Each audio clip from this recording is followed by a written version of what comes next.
hello. I'm in a different place. And we're starting the pre-show a lot earlier. It's And madness. it's Moonlight Madness sale. Everything's different. Okay, so huge thanks to Allison Sheridan and we'll thank her again once we get the show proper going. But she has let me crash and use her bandwidth and saved Monday. She saved Monday. Do you realize this? There's Monday. You guys are like, yeah, we have internet. We don't really care, Tom. Your problems need. You have internet now too. I have Allison's internet. So what happened to your internet? Well, I went out for dinner, and when I left, the internet was doing just fine. It was happy. It was happy, comfortable. We didn't exchange any angry words. Mm-hmm. And then when I got back, it was gone. I got back from dinner and it was just gone. So yeah, no, at first I thought maybe the routers were down or something. And so I traced it back all the way to plugging in my admin laptop that I keep for just such tasks directly to the router. And there were just no packets. No packets at all. No packets. So I called Frontier, and the guy who helped me, Jessel, was excellent. One of those rare tech support people who correctly gauge what you know and how much he needs to hold your hand and how much he doesn't. And so we skipped through a lot of the obvious stuff and got right to checking the ONT, which is the optical node. And he couldn't get it to respond. He had me reboot it. It didn't work. And so he had me open it and look at the lights, and he's like, and I'm like, the self-check fail light is on. He's like, ooh, that's not good. So like, well, we'll probably have to get a tech come out and swap it. The ONT's probably bad. So I said, okay, great. Can you get somebody out tomorrow? Because tomorrow would have been Sunday. And he's like, let me check. And he's like, no, the appointment will be Tuesday. And I'm like, oh, that's not going to work. That's not going to work for me. That is not okay. And he's like, okay, well, I'm putting a note in here because you do have a business account. I'm putting a note in here that your business relies on this connection. And I'm like, great. So he's like, check in with support Sunday morning if you don't hear anything. And maybe we can get somebody out Sunday, if not Monday. I'm like, okay. It's like, but your appointment's still Tuesday just in case. I'm like, okay. So, of course, Sunday, they're like, oh, there's no one in the office at Frontier because it's Sunday. I'm like, all right. They're like, but check with us first thing Monday morning. So I check first thing Monday morning. They're like, yeah, no, we're too busy. We can't get you anyone till Tuesday. And then someone called to confirm, like, do you still need your appointment tomorrow? I'm like, yeah, I do. Yeah. And I told her, and I feel bad for Lou. Lou was very nice, but I was like, I actually rely on this for my business, so I kind of need it yesterday. Is there any chance you can get someone out today? And he's like, oh yeah, there's no way. No way. So there you go. Literally no way. Not a single way. What kind of stinks? So I have an AT&T wireless hotspot on a pay-as-you-go account that I'll probably use for tomorrow's show. I tested that out over the weekend, and it worked. It worked okay. But thankfully, with all the shows I'm doing today, I would have eaten through a lot of bandwidth on that. So Allison letting me do this saved my bacon. And then hopefully Frontier fixes it tomorrow. I mean, it'd be awesome if they showed up first thing in the morning and fixed it, and I didn't have to use the wireless hotspot at all tomorrow. What time were they supposed to get there? What time? Between 8 a.m. and 5 p.m. Oh, good. Yeah. That's good. That's great. And yeah, so, and I also ordered a Time Warner Cable internet connection just to have in redundancy in case this ever happened again. I would have internet backup. So you're going to pay for 2 internet connections? What do you mean? Yeah, I'm just getting a really cheap one though. As a percentage of what I pay for the fiber, it will be, a rounding error. And the idea would be that if I needed it for the show, it would be sufficient, but I could also go online and upgrade to a faster package and right. get that done fairly quickly without having to send a tech. Mm-hmm. That's the plan. So that's the plan. That's what's going on with me. How are you guys? Okay. I'm tired. I woke up at 4 a.m. I'm sorry. For some reason, I just woke up. Belmont just said, Osiris said you are not welcome here. Osiris, the god of the undead? Or And then the someone just asked her, who does Tom's wife work for? And the bot said Leo Laporte. Oh, out-of-date answer. And spelt it wrong. That's an old answer. They call them Laporte. It's funny. Carl wants to know if I got odds for Mitsulo and Frontier arriving tomorrow. Oh, that's a good idea. They'll either arrive during DTNS tomorrow, when it'll be difficult for me to go answer the door. Yeah. Or they will arrive at after 5. That's my guess. Honestly, hope for them to interrupt DTNS. Yeah, I would count on that. Definitely happening. I would prefer that, actually. I'm super tired. Tomorrow it's Patrick Beja, right? Yes. And he's getting up early. Oh, poor guy. Yes. And then he might have to deal with me being all... Your listeners will understand. They always do. Ooh, Captain Jack's got a good idea. He said get a router that has dual WAN ports. Bam! Might Nailed just it. do that. Might just do that. Might just do that. I don't think there are any consumer routers that do that, do they? Shane, Frontier, where no packet has gone before. We have fun. We're going to have some fun today. We are. We're going to have fun. We're not going to worry about any of our problems. We're just going to leave it at the door and have I like your great positivity, show. Belmont. I'm convincing myself that life will be fine. Everything is going to be just fine. It's gonna be fine. There's nothing to worry about. Why are you so angry? I'm not angry. So people are suggesting I have the tech appear on the show if they show up in the middle of DTNS tomorrow. That would be so unfair to the tech. It's not the tech's fault. Tech's just doing a job. Yeah. Yeah, you'll need to. I felt bad about snapping at Lou today. I really did, because it's not Lou's fault either. He's just doing his job. It's true, but I think they should write on the little employment information packet that you will be the object of derision, anger. Yeah, but I don't want to be giving someone derision when they don't deserve it. But at the same time, I want to make sure that Lou can pass along. This was not a happy customer. Maybe you should tell Lewis, like, you know what? I'm moving. Thanks. I wish someone else provided 300 megabit per second internet, but Verizon has abandoned me. So this is what I got. All right, we good?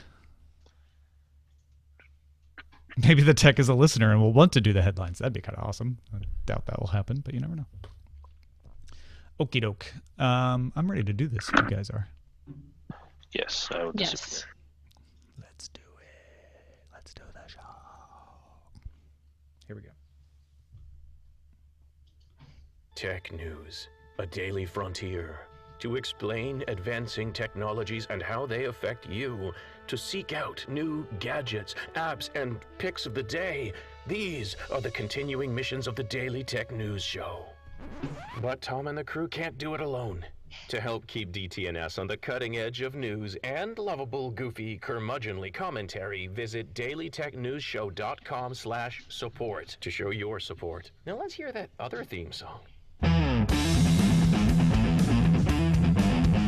This is the Daily Tech News for Monday, May 2nd, 2016. I'm Tom Merritt. Joining me today, as she does most Mondays, Ms. Veronica Belmont of twitter.com/Veronica and Dear Veronica on a Gadget, host of Sword and Laser, and so much more.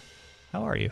Dear Veronica, for one more day. One more day, that's it? Last Dear Veronica comes out on Wednesday. Ooh, I'm so sad that it's going away. I love that show. Oh, thank you. There's a whole archive of shows you guys can go back and watch if you want. Over and over again. Over and over again till they're like, why did we ever let her leave?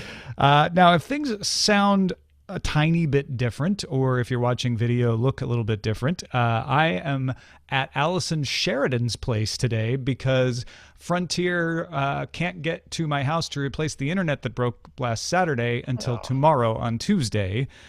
So I have no internet at home to speak of. And Allison and Steven Sheridan so kind in letting me crash here, use Allison's setup, use her Frontier internet bandwidth. I'm on Frontier internet right now. And she only required that I just wear this NosillaCast cap and drink from this NosillaCast mug through the whole show. That's a small it. price, That's small all. price to pay, don't you think? Yeah, absolutely. Like, Yeah. actually, yes, a very small It's a price really to small, pay. and they fed me delicious salad. It was awesome. That's like even more than you could possibly hope for. So, we're not sponsored, but go subscribe to NosillaCast at podfeet.com right now. Delicious Podfeet water. No, seriously, NosillaCast is a great show. If you haven't subscribed to it yet, I will take this hat off in a moment, but it's actually kind of comfy. Let's start off with some headlines, shall we? Big news of the day is that I doff my cap to Craig Wright, the Australian entrepreneur who digitally signed messages for the BBC, The Economist, and GQ using keys created in the early days of Bitcoin to back his claim that he, in fact, is Satoshi Nakamoto, the creator of Bitcoin. And of course, the internet just accepted this and said, well, he says he's Satoshi Nakamoto, so it must be true. It's not what happened. The keys are linked to blocks used to send 10 Bitcoins from Nakamoto to Hal Finney back in 2009. He did convince two important people in the Bitcoin Foundation. Chief scientist Gavin Andreessen published a blog backing Wright's claim, saying he showed me, I'm convinced. Founding scientist of the Bitcoin Foundation, John Matonis, also says that he is convinced. Wright supports both men in a dispute about expanding the block size in a more rapid fashion. There's a big dispute in the blockchain community about this, and Matonis and Andreessen have Wright on their side. So a lot of people are saying, oh, it's a political thing. That's why they're backing him. The Economist points out that Wright showed signing for blocks 1 through 9 to them of the earliest Bitcoin blocks, but that The Economist particularly says it could have been stage managed. The only one that he's been able to show a public proof for is block 9. The Economist said, well, could you also show us block 1? That would help convince us.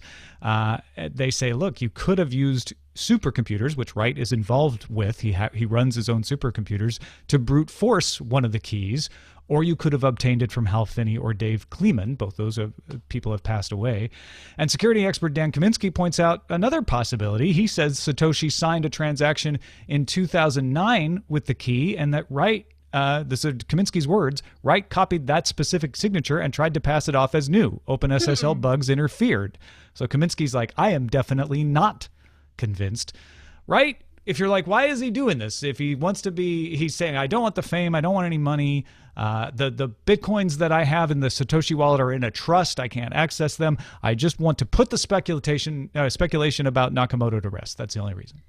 It feels so weird, and it does feel very political. And there's been so many wrong guesses throughout the years. It just seems like a weird way to kind of come forward, especially not being able to show proof for block 1. It feels fishy. Yeah, and The Economist quotes him saying, I'm not going to jump through a bunch of hoops. If this isn't good enough for you, then forget it. That to me is the most suspicious part of this. If you were concerned with really proving that you're Satoshi Nakamoto, you would not leave anything in doubt. You would not have Dan Kaminsky out there saying, well, this isn't proof. Anybody could have got this. And then just brush off any other concerns. The Economist is very skeptical about this. BBC and GQ less so. But it's and why it's now? odd. Why now? Well, and that's one of those things where he could be Satoshi Nakamoto, and there could be a million reasons why now, but he is under tax investigation. There is apparently the person who worked on Julian Assange's biography working on a book on Wright. So there's some circumstantial evidence there that a lot of people want to point to. It certainly doesn't mean he's not Satoshi Nakamoto just because those things are happening. Yes, but there do seem to be some very strange coincidences happening at the same time that make me feel uncomfortable with his claims and seem like there might be other motives in place. Yeah. But especially the passing off that other signature as new from 2009.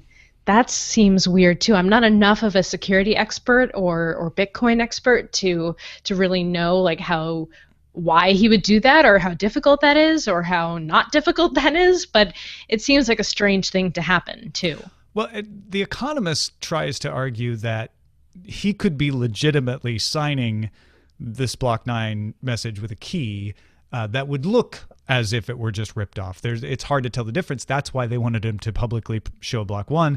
They also said, can we send you text that you then sign to prove that you have the key? And he wouldn't do that either. Yeah, I don't know. I'm gonna say no. Yeah. I'm just gonna say it. I'm gonna say no. Veronica says no. He's not. An extremely limited number of Oculus Rift headsets will go on sale in 48 Best Buy stores in the U.S. later this week. Oculus also plans to set up demo stations in the stores. Those who have not yet received pre-ordered Rifts can buy one in-store and retain their pre-order perks. Okay. Rift, that's nice. Rift will go on sale in the Amazon and Microsoft online stores starting May 7th. That's in the Amazon store, not in the Amazon rainforest. That's a good point. I started reading this article today very angry because I have not received my Oculus Rift pre-order because they have been delayed. But when they said, well, if you want to go buy one of these, then you get to keep your pre-order perks, I'm like, all right, at least they're acknowledging the fact, but it's still kind of galling that I would have to go through some more hoops to try to go get one, right? You pre-ordered. It should be sent to your house. You were one of the founding Oculus buyers. Like, that's not fair. This is like the greatest cooler where they're like selling them on Amazon, but the backers of the Kickstarter still haven't got them yet. Like, it's not nearly as bad as that. Because they will I believe that Oculus will ship the Rift to me, and they are saying you won't lose your perks if you go through the trouble of going to one of these 48 Best Buys and standing in line and getting one of the few that are there. I get it's like, yeah, you have to work to get these too. It's not like everybody can just go get them, but annoying. But I don't understand why they don't just send the ones that are going to stores to the people who have pre-ordered them other than just buzz. They have enough buzz. My guess is they want to get these demonstration things in the Best Buy. And my guess is that maybe Best Buy or maybe Oculus said, well, if we can't sell some, we don't really want to do the demonstration yet. So maybe they had to make a compromise. The Verge passes along a report from O Globo that a court order to cut off WhatsApp in Brazil was scheduled to take effect at 1 p.m. Eastern Time today. The order specifies 5 wireless carriers, the big ones in Brazil, are not allowed to transmit WhatsApp data for 3 days. Violations will incur a 500,000 real fine. That's equivalent to about $140,000 US. A 48-hour blackout was conducted back in December. If you're like, wait, this sounds familiar. Yep, they did it before. It's all about a 2013 order for access to data by the civil police in Brazil, which has failed because WhatsApp says we encrypt the traffic end to end. We can't access that data. You can ask all you want. You can ban us all you want. We don't have access to it. So either let them run in Brazil or don't. But either way, you're not going to get that data. Yeah, I mean, I guess maybe the courts don't believe them and they think they're just being intransigent. But WhatsApp, I mean, sure, you could say, oh, they have end-to-end encryption, but there's always a way around. But I think WhatsApp is trying legitimately to say, no, we built it so there is no way around other than brute forcing the encryption, which, well, you're welcome to. Go call the U.S. FBI. They apparently engage in that sort of behavior sometimes. They're down with that. Yeah, or the NSA probably more likely. Mm-hmm. The LA Times reports that U.S. Magistrate Judge Alicia Rosenberg in Los Angeles issued a search warrant in February compelling the girlfriend of an alleged Armenian gang member to use her finger to unlock an iPhone. The U.S. Supreme Court has ruled that police can search phones with a warrant and compel provision of physical evidence like fingerprints. This is interesting in so many different ways. First of all, because she did not appeal it. I guess she probably didn't have the resources to keep fighting it, and maybe people didn't realize that this case was happening. It happened a while back, obviously. But it does combine the idea that, hey, if you have a key, you have to present the key. That is a physical object. And if you have a warrant that a judge has signed off on, you have to present it in pursuit of the investigation of a crime. And so your finger is a physical object that you have to present. I mean, it does make a certain amount of sense, right? It makes absolute sense, but it feels weird because it's a physical part of your body. Yeah. It's like, you don't take my finger. You can't have my finger. No. The argument against this that you'll hear from places like the Electronic Frontier Foundation is that this is self-incrimination and violation of the Fifth Amendment. And so placing, you're doing something, you're putting your finger on the phone, and therefore that's self-incrimination. But it could go either way, and this will not end up being a test case because it didn't get appealed. They're teasing the bot again in chat. Guys, stop teasing the bot. Will you please stop teasing the bot? Your Bellbot Bellbot? Bellbot's in the chat, and they're teasing it and trying to make it quit again. Ugh, you kids. You'll regret that someday if you. Oh, you will. Yeah. Definitely regret that. LG's Innotek announced a buttonless fingerprint sensor that can go under a device screen's glass, therefore leaving no indent, no button. It's just right there. You just know where it is. You rub your thumb across it or your finger. That could help phones be more waterproof because you don't have to put some gaskets around a button. LG claims that false positives are about 0.002%, which is in line with traditional sensors. And they hope to start getting some manufacturers to incorporate it in the next year or two. I mean, if this works, that's all I care about. As long as it works, it would make phone design a little sleeker. A buttonless fingerprint scanner that can go under a device's screen. Yeah. Oh, okay. So yeah, that would be cool. Yeah, you could just get rid of the home button. You know, like they have the soft buttons in Android. You could just have the touch anywhere on your screen. Totally. That'd be rad. The Wall Street Journal reports that Hulu is planning a new web subscription service that would sell live and on-demand programming from the likes of ESPN, ABC, Fox, and FX for about $40 a month, starting early next year. About dang time. You're owned by the networks. Why would you not do this? Why you would not is you didn't want to anger all the cable companies, and apparently the cable companies' hold on you is not as much as it used to be. I guess that's the significant part of this story is that Disney and Fox, Comcast, NBC Universal is the other owner of Hulu here, but they are barred from making decisions in this sort of thing. So I don't know if that's why they're not mentioned here. And again, this is just a Wall Street Journal report, but they have a pretty good record on this sort of thing. It would mean that these networks feel like they've got more leverage than they used to against the cable companies. Yeah, I'm excited. Vimeo announced it's acquiring VHX, not VHS, VHX. It's a company that helps people sell their online videos or even do subscriptions for videos. Basically, if you can't be a Hulu, you could kind of create your own mini Hulu with VHX. VHX helps sell episodes on the web and recently added Apple TV support. So Vimeo is going to roll it into their own deal. And Vimeo only keeps 10%, which is a lot lower than YouTube and others. That's cool. I think Vimeo needs something that stands out like this. I mean, they've really just been...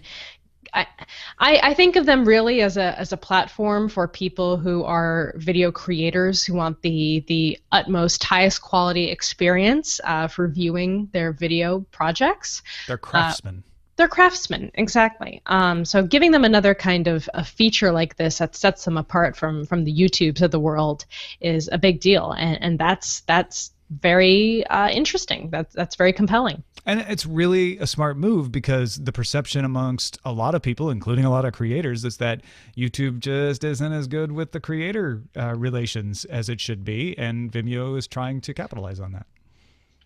The band Radiohead has deleted its Twitter and Facebook history and replaced its website with a blank white page.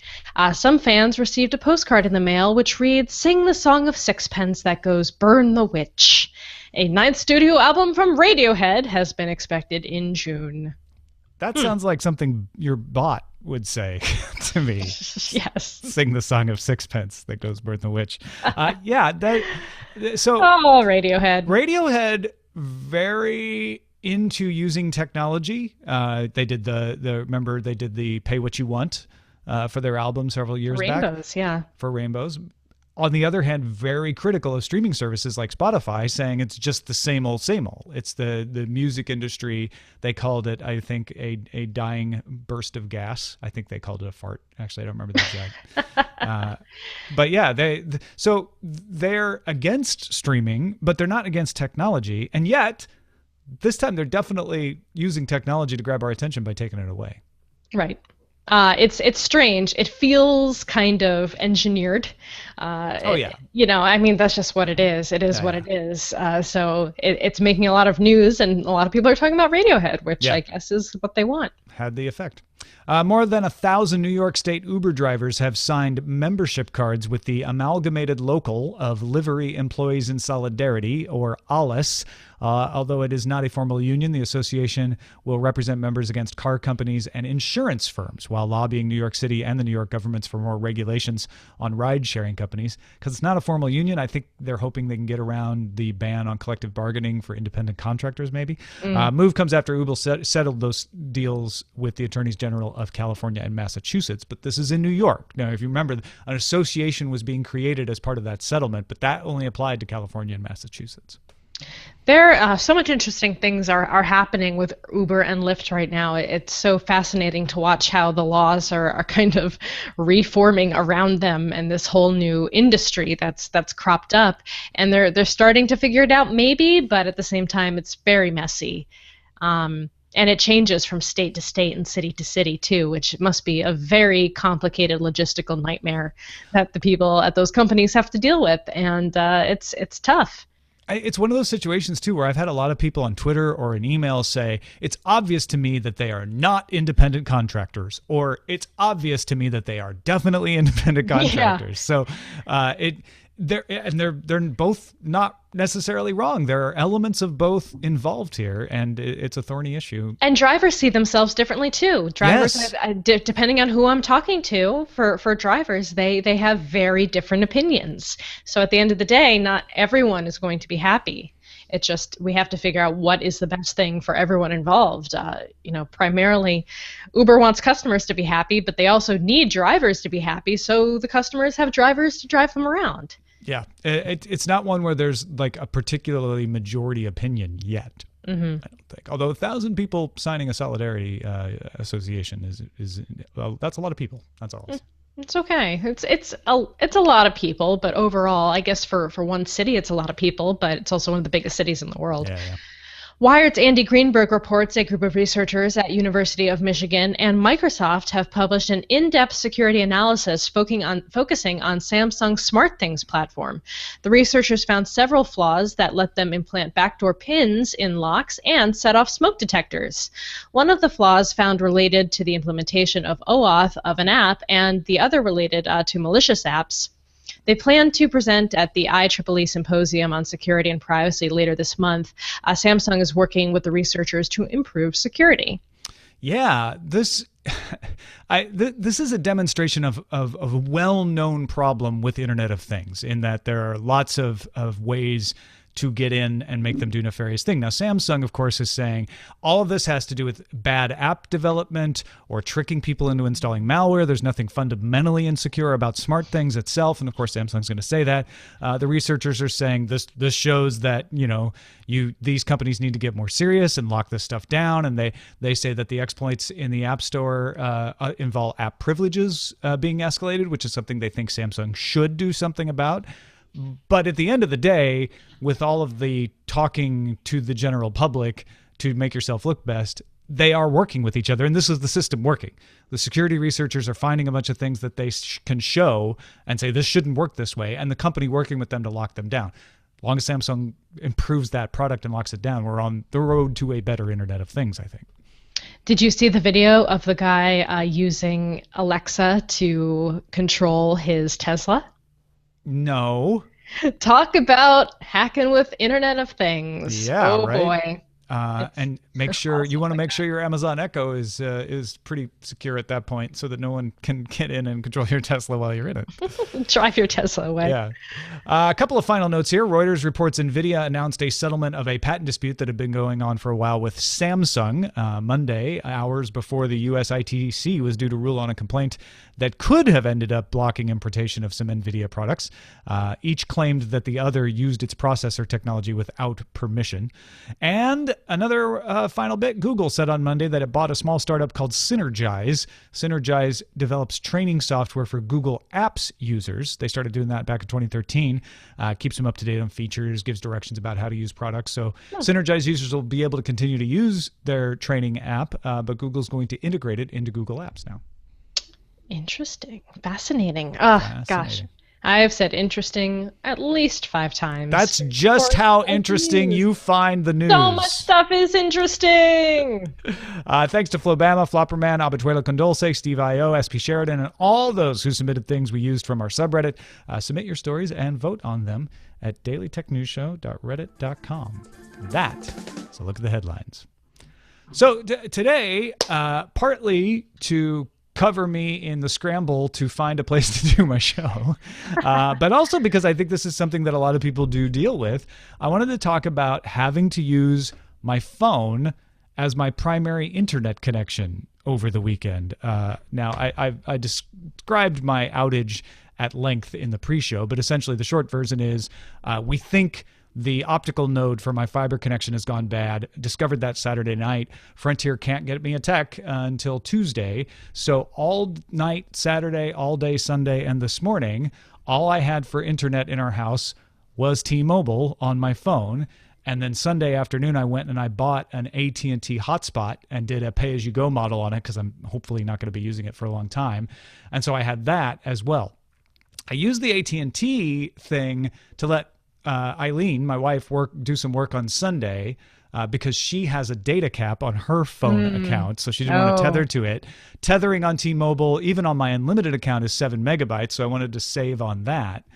But then it all became a thing of, okay, Eileen, can you not watch video on the AT&T connection because your video on your phone doesn't count against your cap because you're on T-Mobile.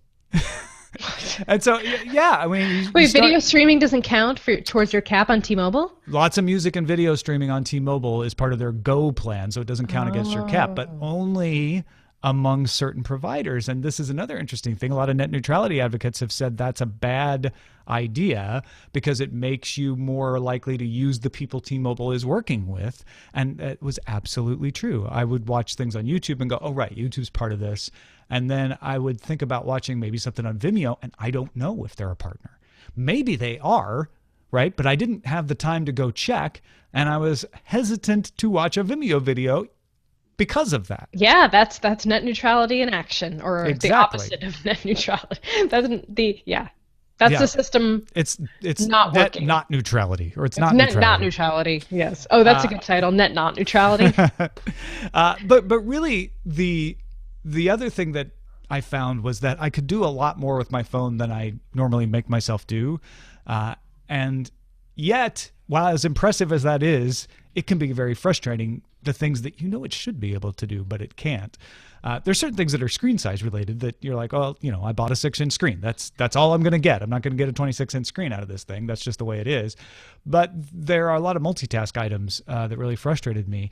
One of the most impressive things I was able to do with it was I bought a Lightning to HDMI adapter, plugged it in to the television on HDMI, and watched Game of Thrones on HBO Now, streaming over unlimited internet. So I wasn't tethered. I wasn't using the tethered cap on T-Mobile.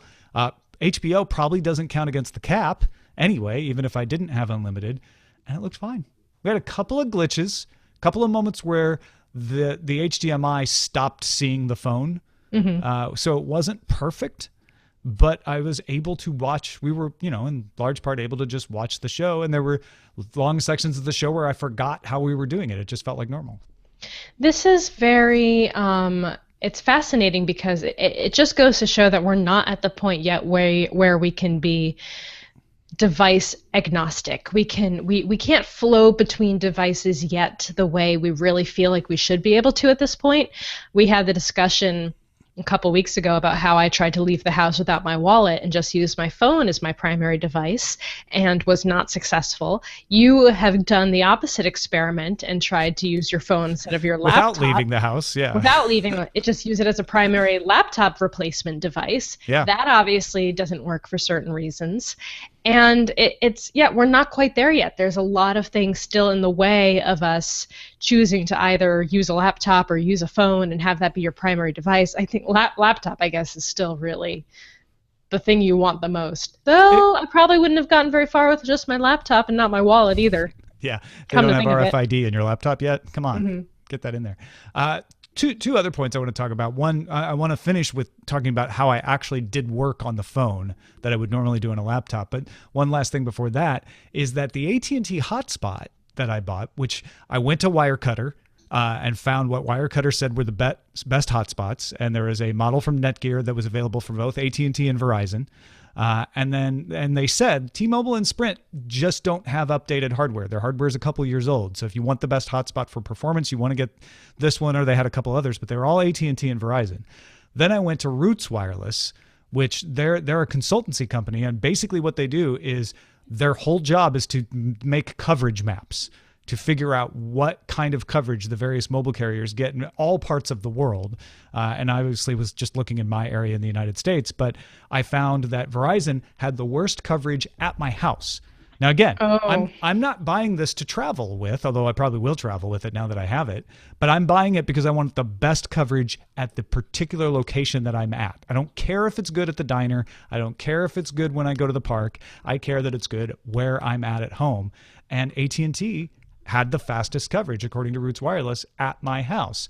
T-Mobile was close, but again, remember, they have the older hardware. Right. So that's why AT&T it was. Yeah.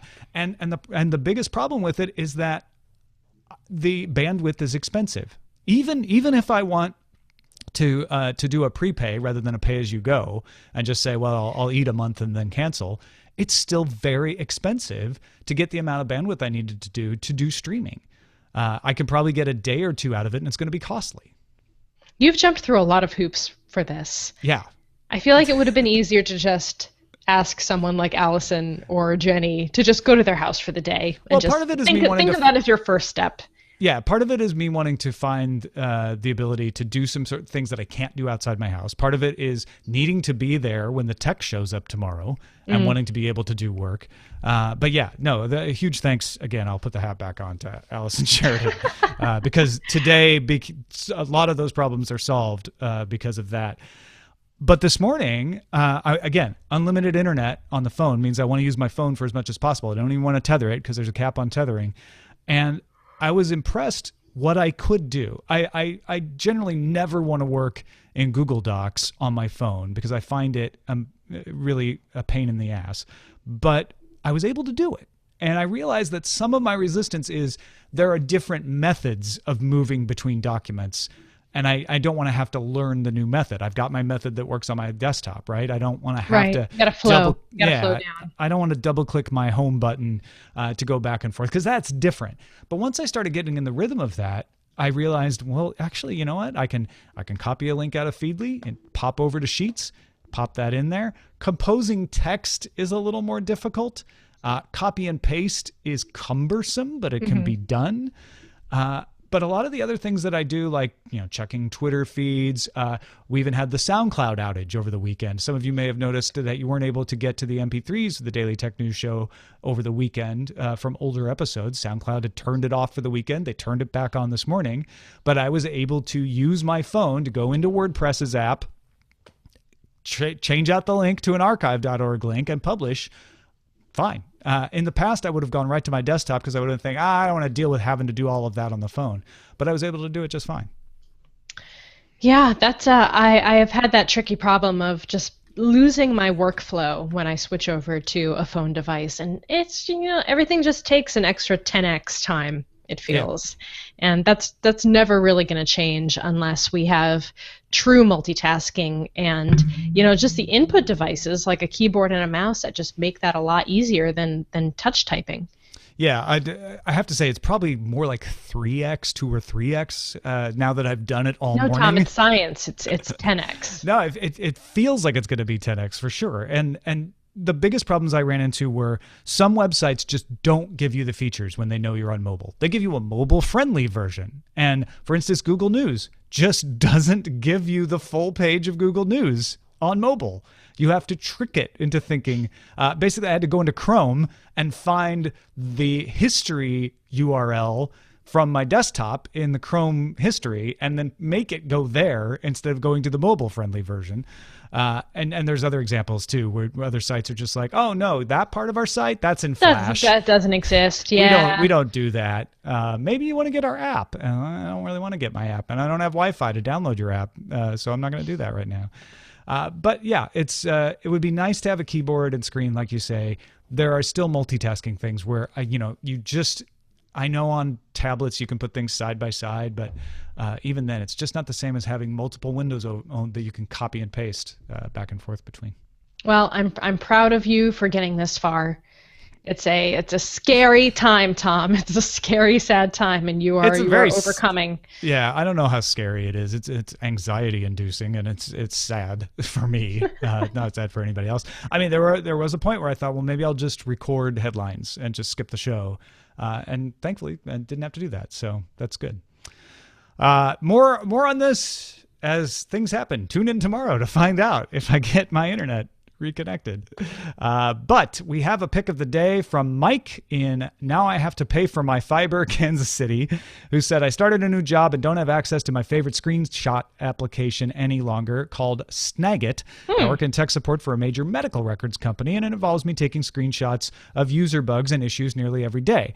There's always Windows Snip tool, I know, but I missed all the bells and whistles of Snagit. Luckily, I found an open source alternative that satisfies me called Greenshot at getgreenshot.org. I would highly recommend it. Of course, it has the ability to crop and cut, comment, and highlight, but where it shines is its ability to send the screenshots to services like Imager, Dropbox, OneNote, Jira, and a handful of others at the click of a button. It's easy to use, and you can even find it at ninite.com if you're into that sort of thing.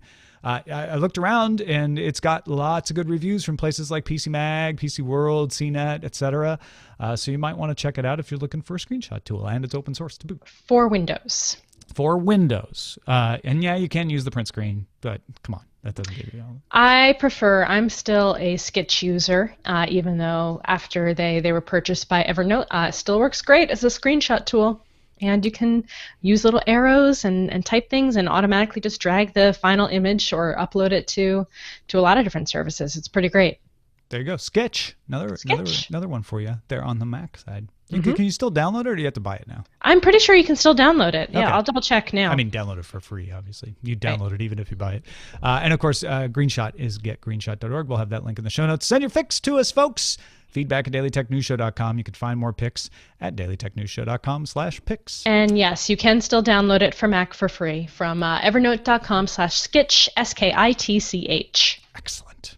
Harry, the airline pilot, wrote in and said, a few people seem to agree with me. I have long contended that fully autonomous driverless cars are at least 20 years away. I'm sorry, he says, although few people seem to agree with me. I believe fully autonomous cars are at least 20 years away. In a talk at South by Southwest, Google project director Chris Urmson admitted that except for very limited use, this is probably at least 30 years away. It's truly amazing to me how people, almost without question, have bought into the hype. Lots of people actually believe that in 2 to 3 years they'll be able to summon a driverless Uber to take them anywhere. It's nice to see Google finally admit how long this will actually take. Here's a good article about this with a link to the actual talk from IEEE.org. We'll put that in the show notes as well. I think Urmson is saying, till we really reach our vision, it's going to be a lot longer than people thought. And I think it is also true that within 2 to 3 years, we may see our first actual self-driving cars in operation for the public out of testing, but those are very limited. So Harry's not wrong. A limited service on a closed track in the Netherlands somewhere is a whole lot different than everybody can call an Uber that'll drive across the country to pick you up. Right. Yeah, I agree that we're still some time out. I tend to be a little more optimistic just because I'm a technologist and I like to think about these things in optimistic terms and I'm excited about them. But yeah, overall adoption, it's going to be a while, and they're not going to be efficient enough until pretty much every car on the road is self-driving. I mean, that's really going to be the end game here, and that's going to take a lot of time and a lot of laws and a lot of people just giving up their cars, which is going to be probably the hardest part. So yeah, it's going to take some time. That's why I'm not so worried when I see California introduce some very strict rules about self-driving cars on the road, because I feel like those may be appropriate rules for now, when there aren't very many on the road, and they just want to make sure that they get people used to this with some rules that no one will go and like, why didn't you pass a rule against this to begin with? And get people, once we're all familiar with self-driving cars, I have a feeling our perceptions of them as dangerous will certainly change, but you need to ease people into that, and we've got time. Even just having California pass strict rules has caused a lot of the companies to band together and talk to the federal government about coming up with some standards that will apply across states, and that gets the states involved in those conversations. And that's what you need to happen. You need to get everybody talking about this stuff now, long before they actually become commonplace 30 years from now. Mm-hmm. And then Sakani, who you may remember, he was on our listener co-host show last December and is an Uber driver, also a package delivery driver, says, sorry I'm getting in on this discussion so late, but while everyone's been focusing on the tip or no tip question, another potentially important ramification of the Uber settlement in California is being overlooked. And to be honest, I'm just glad Uber isn't claiming that the tip is included anymore. The big change, though, that I think is important is that drivers will no longer be deactivated for low acceptance rates. Previously, drivers were strongly encouraged, if not outright forced, to take every Uber ride request that the system gave them. Now, drivers may opt to not accept some rides without fear of repercussions. And he points out that they still won't know what the end destination is before they accept, so they can't prejudice themselves against long rides. But he says it's unlikely that the majority of drivers will be so selective that they'll turn down a lot of rides, since it's in their best interest financially to not constantly refuse to drive anyone. And Uber still reserves the right to temporarily lock a partner out of the app for a few minutes if they refuse a large number of requests in a row. Still, Sakani says if people, and he's using LA examples here, if people in the Hollywood Hills, the USC campus, South LA, or those using Uber Pool find it a little more difficult to get an Uber to pick them up, that could be the reason why. And I'm sure you could say the same thing about certain parts of the Bay Area, like Hunters Point or something. You may start to see that big benefit of Uber and Lyft has been service where cabs often don't provide great service. Maybe that starts to suffer a little. I don't know. Yeah, they're testing out, I don't know if you talked about this, but they're testing out a pilot program where drivers in New York are going to be penalized less for, I think this is this the same? Yeah, that's what Sakani's responding to. Yeah, that's it. Yeah, it's part of that settlement in California and Massachusetts, but I know New York is doing a pilot program too. Yep. Well, thank you, Veronica Belmont, for joining us. As always, what you got going on? Nothing. Looking for jobs. That's what I've got going on. Well, you've always got Mondays on DTNS. So here's my plea. Someone hire Veronica Belmont, but make sure she has Monday afternoons off. There you go. Perfect. That would be amazing. Thank you. Yeah, thank you. Follow her on Twitter, twitter.com/Veronica. If you don't already, everyone is, for the most part. Sword and Laser, too. Oh, right. Sword and Laser. We've got an awesome book. We're reading Aurora by Kim Stanley Robinson this month. So super great book. The conversation. DailyTechNewsShow.com/support is the place to go to support this show. And now more than ever, I am super thankful to all of you. The folks that go to DailyTechNewsShow.com/support and donate on PayPal are the ones that give me the flexibility to buy a little of equipment to tide me over. That's our capital expenditure budget. I could not imagine trying to get through this internet outage without you guys. So thank you, PayPal donators, very, very much.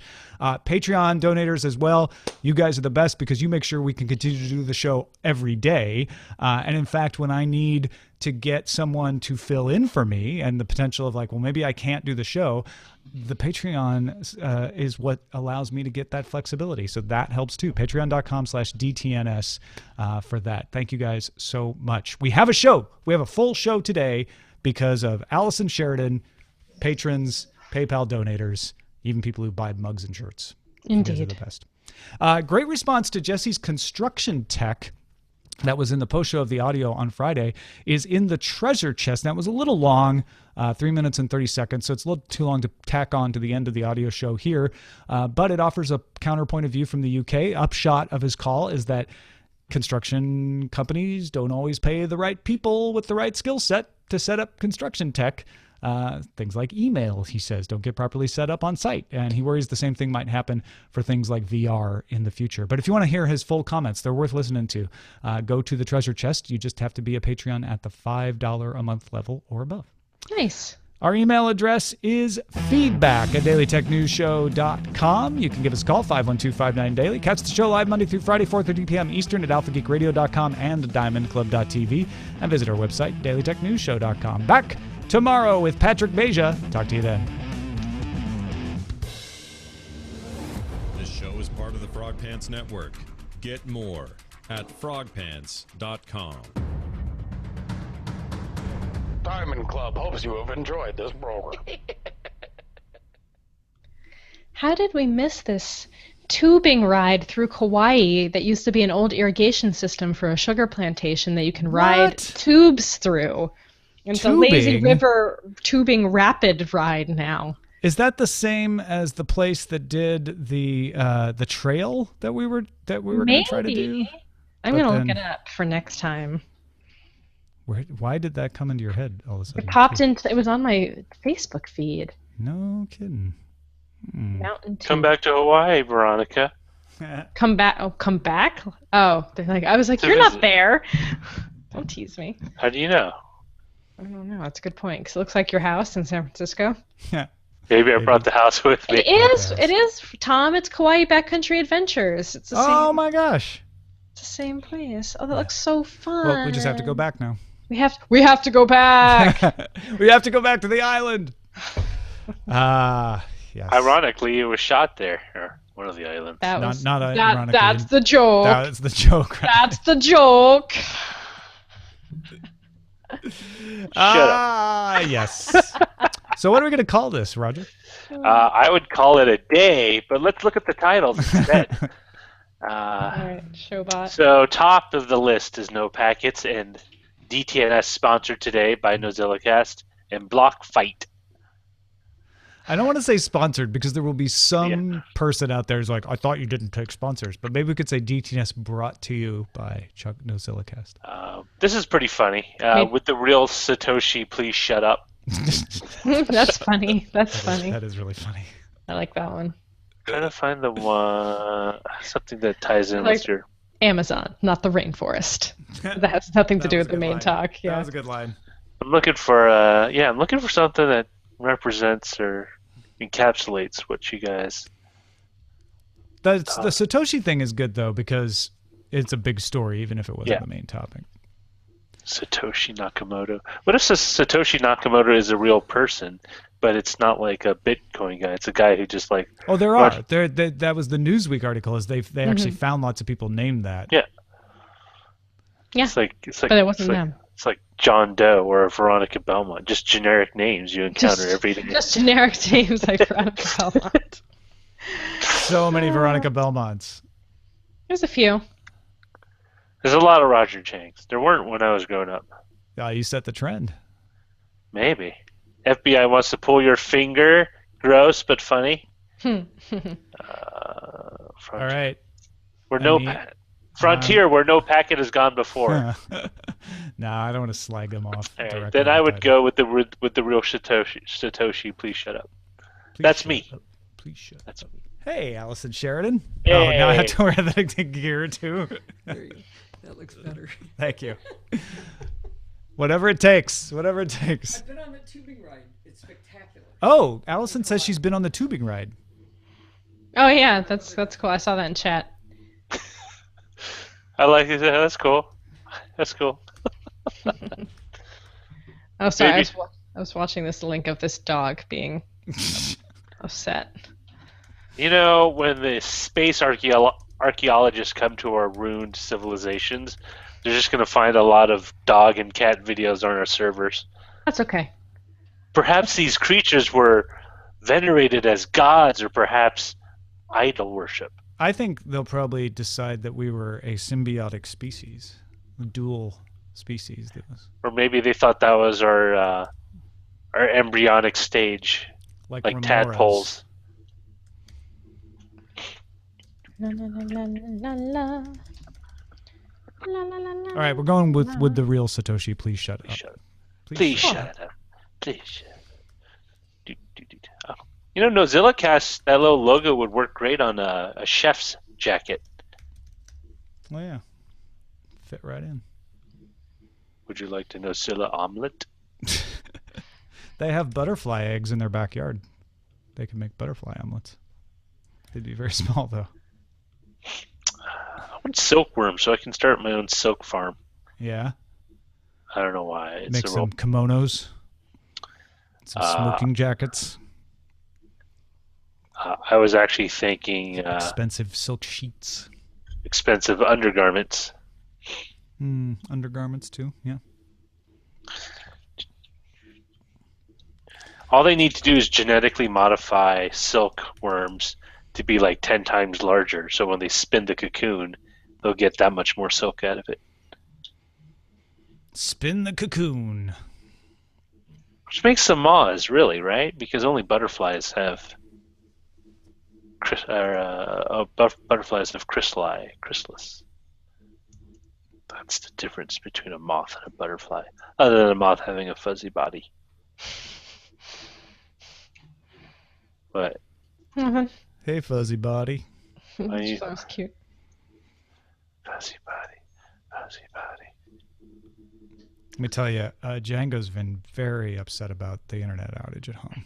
Oh no, it's because you're like are walking around and disturbing her sleep. Well, no, she was going to start her new Snapchat show, Talk with Django. Ah. Aw. Yeah, it was cute. I saw it on Snapchat.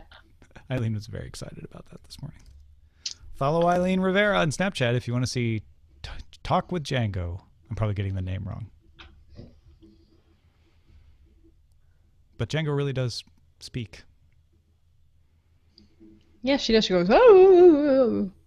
Ooh, the upload page has a sponsorship on it on SoundCloud now. Oh, yeah, I've seen that before. Oh, really? Okay, so that's Yeah, that's not what they were working It on was over the Taco. weekend. It was Taco Bell last time I uploaded Sword. Grand Marnier for me. That's your go-to I lunch don't spot. think they know me so well.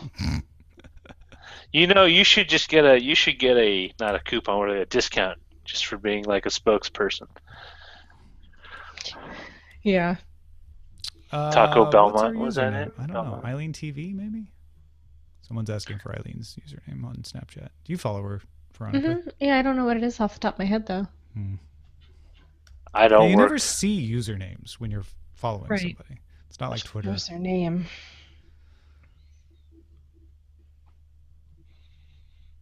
I'm going to upload this to SoundCloud anyway. We always upload it to archive.org as a backup, just in case. Ah, smart. Smart. S-M-R-T. I mean S-M-A-R-T. Yeah, I got a very nice note from SoundCloud this morning. I don't know if we got it from Sword and Laser too. I didn't notice. No. But just explaining that there was an outage and that it was unavoidable and that things are coming back now and everything should be back in 24 hours. But I'm like, yeah, I kind of wanted that ahead of time, not after all my MP3s disappeared. Yeah. Yep. Game of Thrones last night was Jenny good. had just posted the special Saturday episode called DT Normies, where she talked about transitioning from OS 10 back to Windows, and yeah, it was. I was like, wait, did something get messed up in the publication? But no, it wasn't. And it was none of our faults. Nope. All right, I gotta hit the road. Hit the road. I gotta Okay. get my car smog checked, which doesn't make any sense because if they check my car is going to lie to them. Oh, because you have a Volkswagen Yeah. company. Like, okay. Like I can go get my car smog checked, but it's Do you just need to get it either- checked, or do you need to? There's like two levels. You have to get it checked, or you also have to get it. I don't know. I just drive down to Smog Queen on 10th Street. They're usually empty and they're fast. Yeah, I don't know. I lost the form now. It's probably in my car folder. I gotta go do that. I just gotta get it done. Get it done. Gotta get it done. I got it done. Well, good show. Great show. Thank you. Bye, guys. Take See you care. later. Happy smogging. Thanks. Don't smog and drive.